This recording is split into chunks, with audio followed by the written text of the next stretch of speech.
একবার লোকমান হাকিম তার পুত্রকে কিছু নসিহত করেছিলেন। তিনি তার পুত্রকে বলছিলেন, সবসময় ধৈর্য ধারণ করবে। ছোট বিপদ হোক কিংবা বড় বিপদ, সকল অবস্থাতে ধৈর্য ধারণ করতে হবে এবং মনে রাখতে হবে আমাদের উপর যতই বিপদ আসুক না কেন সেগুলো আল্লাহর পক্ষ থেকে আমাদের জন্য নিয়ামত। তখন তার পুত্র উত্তর দেয়, বাবা, আপনি কি বলছেন? এইসব বিপদ কি আমাদের জন্য নিয়ামত হতে পারে? আমি আপনার মতো এত বুজুর্গ নই, এত ধৈর্যশালীও নই, সুতরাং এগুলো আমাকে নসিহত করে কোনো লাভ নাই। কিন্তু লোকমান হাকিম তার ছেলেকে বারবার বোঝাতে লাগলেন, বিপদ হলো মুমিনদের জন্য নিয়ামত। কিন্তু তার পুত্র কিছুতেই বুঝতে চায় না। কোনো একদিন তার পুত্র ও লোকমান হাকিম একটা শহরের উদ্দেশ্যে রওনা দিল। তারা দুজনে দুটি ঘোড়া নিল এবং সাথে করে বেশ পরিমাণে খাবার ও পানি নিয়ে শহরের উদ্দেশ্যে রওনা হলো। তারা যখন সফরের উদ্দেশ্যে রওনা হলো সেই সময়টা ছিল গ্রীষ্মকাল এবং তারা যখন জঙ্গলের মধ্য দিয়ে ঘোড়ায় চলে যাচ্ছিল তখন তাদের ঘোড়াগুলো অতিরিক্ত রোদের কারণে ক্লান্ত হয়ে পড়েছিল। তারা যেন আর চলতে পারছিল না। এরপর লোকমান হাকিমের ছেলে বলল, তাহলে বাবা, ঘোড়াগুলো যেহেতু আর চলতে পারছে না, চলো আমরা হেঁটে হেঁটে সামনের দিকে এগিয়ে যাই। এরপর তারা দুইজনেই ঘোড়া থেকে নেমে গেল এবং সামনের দিকে এগিয়ে যেতে লাগলো। ইতিমধ্যে তাদের খাবার ও পানীয় শেষ হয়ে গিয়েছিল। লোকমান হাকিমের ছেলে সামনে হাঁটছিল এবং তার পিতা পিছনে হাঁটছিল। হাঁটতে হাঁটতে হঠাৎ করে লোকমান হাকিমের ছেলের পায়ের মধ্যে একটি পশুর হাড় ঢুকে গেল, যার ফলে লোকমান হাকিমের ছেলের পা রক্তাক্ত হয়ে গেল এবং সে রক্তাক্ত অবস্থায় অজ্ঞান হয়ে গেল। লোকমান হাকিম যখন সামনে গেল তখন দেখলো তার ছেলে অজ্ঞান হয়ে পড়ে আছে এবং তার ছেলের পা থেকে রক্ত বের হচ্ছে এবং ছেলের পায়ে কাঁটা ঢুকেছে। তখন তিনি সেই কাঁটা তুললেন এবং রক্ত থেকে কাঁদতে লাগলেন। সন্তানের এমন করুণ অবস্থা পৃথিবীর সকল পিতামাতার জন্য হৃদয় বিতারক। লোকমান হাকিম তার ছেলের মাথাটা তার উরুতে রাখলেন এবং কান্না করে যাচ্ছিলেন। তার চোখের পানি তার ছেলের মুখে পড়ছিল। হঠাৎ করেই তার ছেলের জ্ঞান ফিরল এবং তার ছেলে লোকমান হাকিমকে বলল, বাবা, তোমার চোখে পানি কেন? তুমি যে বলেছিলে বিপদ আমাদের জন্য নিয়ামত, তাহলে এ কেমন বিপদ? আপনি নিজেই চিন্তা করে দেখুন। দেখেন না, গ্রীষ্মের এত রোদে আমাদের ঘোড়াগুলো চলতে পারছে না, আমাদের সকল খাবার শেষ হয়ে গেছে, আমরা আমাদের শহরের উদ্দেশ্যে রওনা হতে পারছি না। আর এর মধ্যে আমার পায়ে একটি কাঁটা ঢুকে পড়ল, আমার পা থেকে রক্ত পড়েছে। তুমি কি এখন বলতে পারো এগুলো সবই আমাদের জন্য নিয়ামত? তখন তার পিতা বলল, আমি তোমার জন্য কান্না করছি কারণ তুমি আমার সন্তান। আর যদি কোনো সন্তান বিপদে পড়ে পৃথিবীর প্রতিটি বাবারই চোখে পানি আসবে, এমনটাই স্বাভাবিক। আর এসব কিছুই আমাদের জন্য নিয়ামত। হয়তো আমরা কোনো বড় বিপদ থেকে বেঁচে গেছি। এরপর লোকমান হাকিম দেখলো দূর থেকে একটি গাছের ছায়া দেখা যাচ্ছে এবং কোনো অজানা ব্যক্তি তার সামনে আসছে। তিনি মনে মনে ভাবলেন, হয়তো কেউ আমাকে সাহায্য করতে আসছে।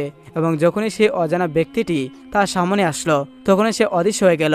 এরপর হঠাৎ করে গায়েব থেকে আওয়াজ আসছিল, তোমাদের কি হয়েছে? তোমরা কি নিয়ে কথা বলছো? তোমার পুত্র তোমাকে কি বলছে? তখন লোকমান হাকিম বলতে লাগলো, আমি আপনাকে কেন দেখতে পাচ্ছি না, কিন্তু আমি আপনার কথা ঠিকই শুনতে পাচ্ছি। তখন ওই অদৃশ্য ব্যক্তি বলতে লাগলো, আমি হলাম ফেরেশতা, আমাকে শুধুমাত্রই আল্লাহর প্রিয় বান্দা ও নবী রাসূলগণরাই দেখতে পারেন। আমার কথা মনোযোগ দিয়ে শুনো। আসলে আজ আপনারা অনেক বিপদ থেকে বেঁচে গেলেন। আপনারা যে শহরের উদ্দেশ্যে রওনা হচ্ছিলেন, মহান আল্লাহ তাআলা আমাকে হুকুম দিয়েছেন আমি যেন সেই শহরটি উল্টে দেই।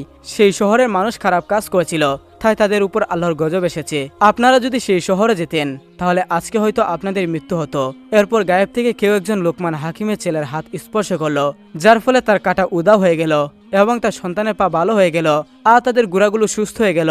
তাদের যে খাবার ও পানি শেষ হয়ে গিয়েছিল সেগুলো হঠাৎ করে পরিপূর্ণ হয়ে গেল।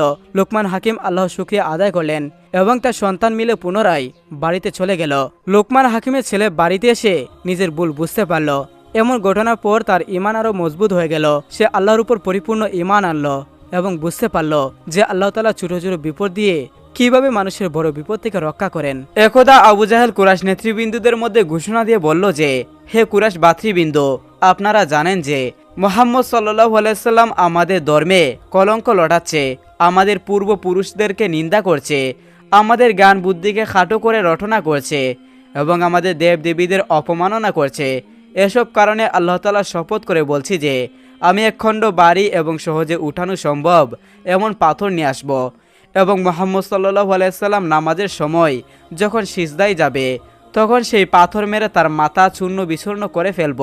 এতে আমার সঙ্গ দিয়ে তোমরা আমাকে সাহায্য করো কিংবা না করো, এতে আমার কোনো পরোয়া নেই। তখন তার এ কথা শুনে উপস্থিত লোকেরা বলল, আল্লাহর শপথ, আমরা তোমাকে অসহায় ছেড়ে দিব না, তুমি যা করার ইচ্ছে করেছো তা করে ফেলো।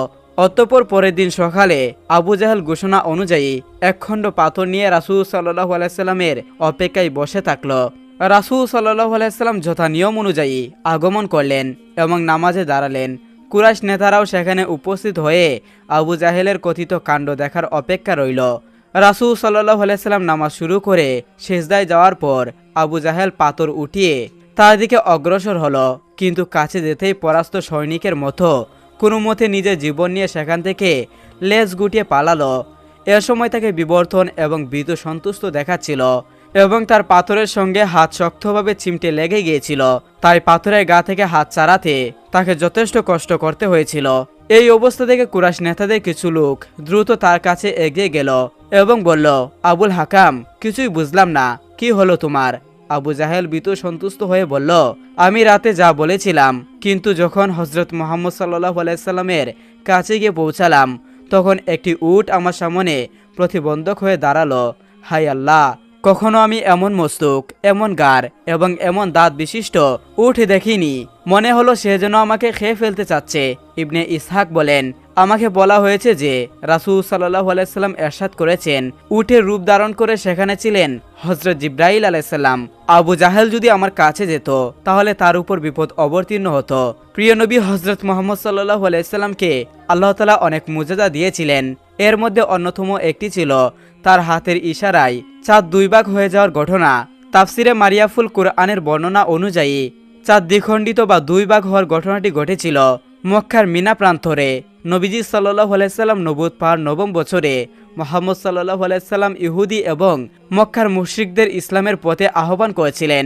মুশরিকরা নবীজির আহ্বানে কোনোভাবে সাড়া দেয়নি, উল্টো ইসলামের আহ্বানকে বাধাগ্রস্ত করার সব ধরনের পন্থা অবলম্বন করেছিল। এ সময় ইহুদি পণ্ডিতেরা কুরাইশ নেতাদের একটা বিস্ময়কর কৌশল শিখিয়ে দিল। তারা বলল, মুহাম্মদ সাল্লাল্লাহু আলাইহি সাল্লাম জাদুকর কি না তা যাচাইয়ের একটা উত্তম পন্থা হলো জাদুর প্রভাব শুধু পৃথিবীতে সীমাবদ্ধ থাকে, আসমানে এর কোনো প্রতিক্রিয়া হয় না। তাই তোমরা মুহাম্মদ সাল্লাল্লাহু আলাইহি সাল্লামকে বলো সে চাঁদকে দুই ভাগ করুক। কুরাইশ নেতারা এটা শুনে খুশিতে বাকবাক হয়ে গেল। এ ভেবে এবার নির্ঘাত মুহাম্মদ সাল্লাল্লাহু আলাইহি সাল্লাম কুপকাত হবে, নাউজুবিল্লাহ। অতএব একদিন এক জ্যোৎস্না রাতে বিশ্বনবী সাল্লাল্লাহু আলাইহি সাল্লাম একটি গাছের নিচে দাঁড়িয়েছিলেন।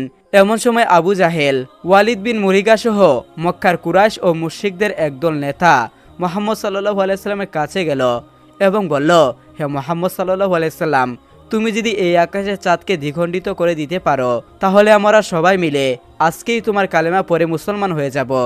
তাদের কথা শুনে নবীজি সাল্লাল্লাহু আলাইহি সাল্লাম তখন বললেন, আমি যদি এই আকাশের চাঁদ দ্বিখণ্ডিত করে দেখাতে পারি তাহলে কি সত্যি তোমরা মুসলমান হবে?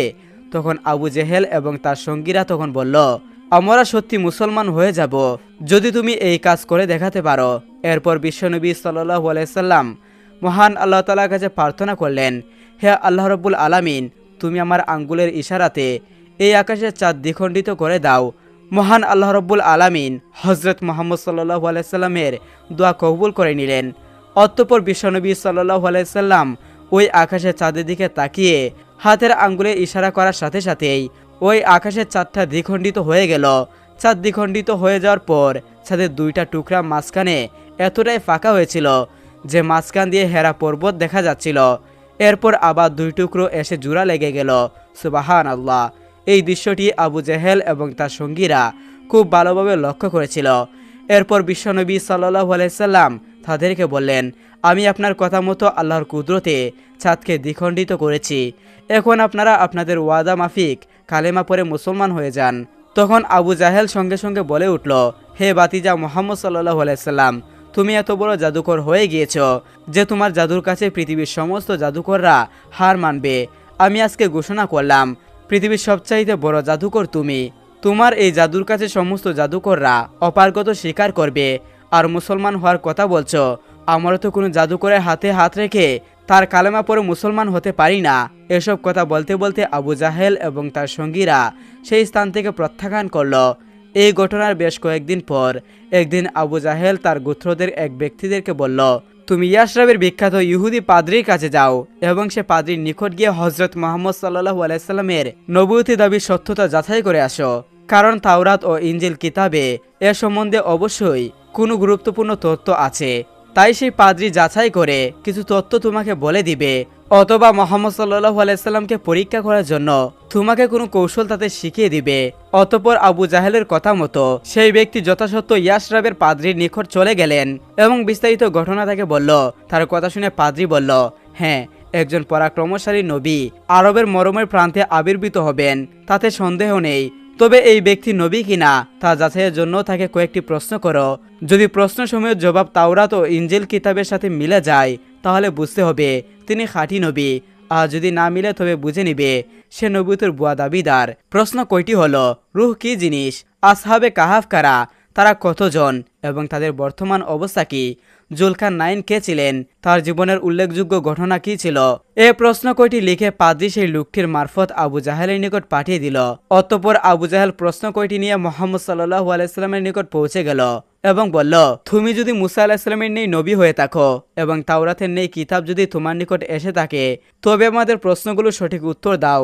আমরা অন্যান্য আসমানি কিতাবের নেই, তোমার জবাব পেলে সকলেই ঈমান এনে তোমার দিন কবুল করব। আবু জাহেলের কথা শুনে মুহাম্মদ সাল্লাল্লাহু আলাইহি সাল্লাম বললেন, বলো তোমার প্রশ্নগুলো কি কি। তখন আবু জাহেল বললেন, রূহ কি জিনিস, আসহাবে কাহাফ কারা, তারা কতজন এবং তাদের বর্তমান অবস্থা কি, জুলকারনাইন কে ছিলেন, তার জীবনের উল্লেখযোগ্য ঘটনা কি ছিল। হযরত মুহাম্মদ সাল্লাল্লাহু আলাইহি সাল্লাম আবু জাহেলের কথা শুনে বললেন, আমি আগামী দিন আপনার সকল প্রশ্নের জবাব দিব। ফলে আবু জাহেল ও তার গোত্রের লোকেরা সেখান থেকে চলে গেল। অতঃপর পরের দিন বিধর্মী আবু জাহেল ও তার গোত্রের লোকেরা রাসূল সাল্লাল্লাহু আলাইহি সাল্লামের নিকট এসে তাদের প্রশ্নের জবাব চাইল। রাসূল সাল্লাল্লাহু আলাইহি সাল্লাম উত্তর দিলেন, আমি এখন পর্যন্ত আল্লাহ তাআলার নিকট থেকে কোনো নির্দেশ পাইনি, নির্দেশ পেলে তোমাদেরকে জানিয়ে দিব। রাসূল সাল্লাল্লাহু আলাইহি সাল্লামের কথায় বিধর্মীরা একটু সন্দেহ পোষণ করলো এবং তারা আবার সেখান থেকে চলে গেল। এরপর 1015 দিন হয়ে গেল, কিন্তু আল্লাহর পক্ষ থেকে ওহী আসলো না। এই দীর্ঘ সময়ের মধ্যে কাফেররা তাদের জবাব না পেয়ে আবার তারা রাসূল সাল্লাল্লাহু আলাইহি সাল্লামের কাছে এসে বিরূপ মন্তব্য করতে শুরু করলো। কেউ কেউ রাসূল সাল্লাল্লাহু আলাইহি সাল্লামকে বলল, হে মুহাম্মদ, তোমার খোদা কি তোমাকে ছেড়ে দিয়েছে, না তোমার নবুয়তি চিনিয়ে নিয়েছেন, না হলে তুমি প্রশ্নগুলোর জবাব দিতে এত বিলম্ব করছে কেন। এইভাবে তারা আসতো এবং রাসূল সাল্লাল্লাহু আলাইহি সাল্লামকে টাটকা করে চলে যেত। রাসূল সাল্লাল্লাহু আলাইহি সাল্লাম ধর্মদ্রোহীদের বিদ্রুপ উক্তিতে খুবই বিষণ্ণ হয়ে পড়লেন এবং আল্লাহর দরবারে আরজ করলেন, কাফিরদের প্রশ্নের জবাব জানতে চাইলেন। আল্লাহ তাআলা রাসূল সাল্লাল্লাহু আলাইহি সাল্লামের আজের জবাব প্রথমে জানালেন, হে নবী, আপনি ইনশাআল্লাহ না বলে কাফিরদের নিকট জবাব দেওয়ার অঙ্গীকার করেছেন, এটা আপনার সবচেয়ে বড় ভুল। সেজন্য আপনি 15 দিন পর্যন্ত আল্লাহর পক্ষ থেকে কোনো জবাব পাননি। আগামীতে যেন এরকম ঘটনা না ঘটে।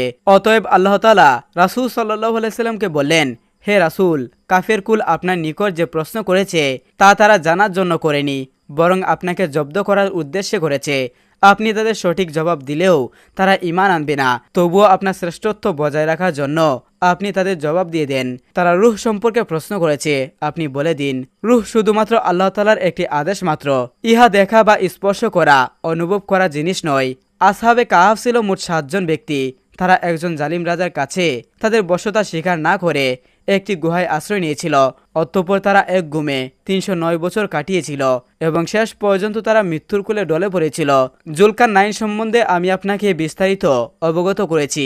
জুলকারনাইন সমগ্র পৃথিবীর বাদশা ছিলেন। তিনি আল্লাহ রাব্বুল আলামিনের আদেশক্রমে পৃথিবীর এক প্রান্ত থেকে অপর প্রান্ত পর্যন্ত সফর করেন এবং মানুষকে হেদায়েত করেন। অতঃপর পরের দিন আবু জাহেল ও তার গোত্রের লোকেরা রাসূল সাল্লাল্লাহু আলাইহি সাল্লামের কাছে আসলো। তখন রাসূল সাল্লাল্লাহু আলাইহি সাল্লাম তাদের সমস্ত প্রশ্নের জবাব দিলেন, কিন্তু তা সত্ত্বেও তারা নবীজির উপর ঈমান আনলো না। আসলে মহান আল্লাহ রাব্বুল আলামিন আবু জাহেলের ভাগ্যে মুসলমান হওয়াটা লিখে রাখেননি। একদিন এক বৃদ্ধ মহিলা অনেকগুলো কাপড় চোপড় এবং মালপত্র নিয়ে তার বাড়ি থেকে কোথায় যেন চলে যাচ্ছিল। ঠিক এমন সময় বিশ্বনবী সাল্লাল্লাহু আলাইহি সাল্লাম সেই বৃদ্ধা মহিলার কাছে এসে দাঁড়ালো এবং বিশ্বনবী সাল্লাল্লাহু আলাইহি সাল্লাম মহিলাকে বলল, মা, আপনি বৃদ্ধা মানুষ, এতগুলো মালামাল নিয়ে আপনি তো যেতে পারবে না, তাই আপনার মালামালগুলো আমাকে দিন, আমি নিয়ে যাচ্ছি। বৃদ্ধা মহিলা তখনও কিন্তু নবীজিকে চিনতে পারলেন না, শুধুমাত্র তার নাম শুনেছিলেন। তাই বৃদ্ধ মহিলা নবীজিকে বলল, তুমি যদি এই উপকারটুকু করো তাহলে আমার জন্য তো ভালোই হয়, আমার খুব কষ্ট হচ্ছিল এগুলো নিয়ে যেতে। অতঃপর নবী করিম সাল্লাল্লাহু আলাইহি সাল্লাম বৃদ্ধা মহিলার মালামালগুলো নিয়ে সামনের দিকে হেঁটে চললেন। হাঁটতে হাঁটতে একটা সময়ে বিশ্বনবী সাল্লাল্লাহু আলাইহি সাল্লাম এক জায়গায় দাঁড়িয়ে বৃদ্ধা মহিলাকে বলল, আপনি এইসব মালপত্র গুছিয়ে কোথায় যাচ্ছেন? তখন বৃদ্ধা মহিলা বলল, বাবারে, দুঃখের কথা আর তোমাকে কি বলবো, এই মক্কা নগরীতে নাকি একজন জাদুকর এসেছে, যে তার সাথে কথা বলে সে নাকি তার জাদুতে মুগ্ধ হয়ে মুসলমান হয়ে যায়। আমি এতদিন যাবৎ মূর্তি পূজা করে এসেছি, কোনোদিন আমার বাপদাদার ধর্ম ছাড়তে পারবো না। তাই আমি যাতে এই জাদুকরের সামনে না পড়ি, সেজন্য আমি আমার এই বাড়ি ছেড়ে অন্যত্র চলে যাচ্ছি। হযরত মুহাম্মদ সাল্লাল্লাহু আলাইহি সাল্লাম তার মুখে এই কথা শোনার পর আর কিছুই বললেন না। অতঃপর তিনি সামনের দিকে হাঁটতে লাগলেন। একটা সময় বিশ্বনবী সাল্লাল্লাহু আলাইহি সাল্লাম ওই বৃদ্ধা মহিলার গন্তব্যস্থানে এসে পৌঁছালেন। তারপর নবী করিম সাল্লাল্লাহু আলাইহি সাল্লাম মালামালগুলো নামিয়ে চলে যাচ্ছিলেন। ঠিক এমন সময় পিছন দিক থেকে নবীজিকে ডেকে বৃদ্ধা বললেন, বাবা তুমি তো চলে যাচ্ছ, কিন্তু তোমার পরিচয়টা তো জানতে পারলাম না, তুমি তোমার পরিচয়টা একটু বলো। তখন নবী করিম সাল্লাল্লাহু আলাইহি সাল্লাম বৃদ্ধ মহিলাকে বলল, মা আপনি যাকে জাদুকর বলছেন আমি সেই মোহাম্মদ। তখন বৃদ্ধ মহিলা নবী করিম সাল্লাল্লাহু আলাইহি সাল্লামের দিকে অবাক হয়ে তাকিয়ে থাকলেন। অতঃপর বৃদ্ধা মহিলা নবী করিম সাল্লাল্লাহু আলাইহি সাল্লামকে বলল, তুমি যদি সেই জাদুকর হয়ে থাকো, আমিও তোমার জাদুতে বশিত হয়ে গিয়েছি, তুমি এক্ষুনি আমাকে কালিমা পড়িয়ে মুসলমান বানাও। অতঃপর নবী করিম সাল্লাল্লাহু আলাইহি সাল্লাম ওই বৃদ্ধ মহিলাকে কালিমা পড়িয়ে মুসলমান বানিয়ে দিয়েছেন।